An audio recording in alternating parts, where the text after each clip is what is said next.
Super 8-ൽ ഇന്നലെ നടന്ന മത്സരത്തിൽ ശ്രീലങ്കയെ 61 റൺസിന് തോൽപ്പിച്ച ന്യൂസിലാൻഡ് ലോകകപ്പിൻ്റെ സെമി ഫൈനലിൻ്റെ അരികിലെത്തിയിരിക്കുകയാണ്.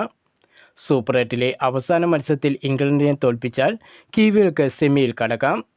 മറിച്ചാണ് സംഭവിക്കുന്നതെങ്കിൽ പാകിസ്ഥാൻ ശ്രീലങ്ക മത്സരത്തിൻ്റെ ഫലത്തെ ആശ്രയിച്ചാകും കിവീസിൻ്റെ സെമി പ്രവേശനം. കിവീസിലെ ജയം ഗ്രൂപ്പിലെ മറ്റൊരു ടീമായ പാകിസ്ഥാന് തലവേദന സൃഷ്ടിച്ചിരിക്കുകയാണ്. പാകിസ്ഥാൻ്റെ സെമി പ്രതീക്ഷകൾക്കാണ് തിരിച്ചടി ഏറ്റിരിക്കുന്നത്.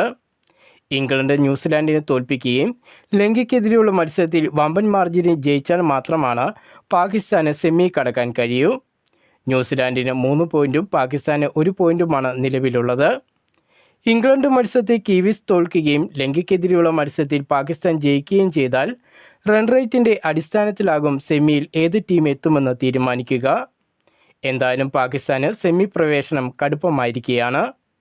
ന്യൂസിലാൻഡ് സെമിയിലെത്തിയാൽ പാകിസ്ഥാന് മാത്രമല്ല ഇന്ത്യക്കും വലിയ തിരിച്ചടി തന്നെയാണ്. ഗ്രൂപ്പ് എയിൽ നിന്നും ഇന്ത്യ സെമിയിലെത്തിയാൽ കിവീസ് ഇന്ത്യക്ക് വലിയ വെല്ലുവിളി തന്നെയാണ്.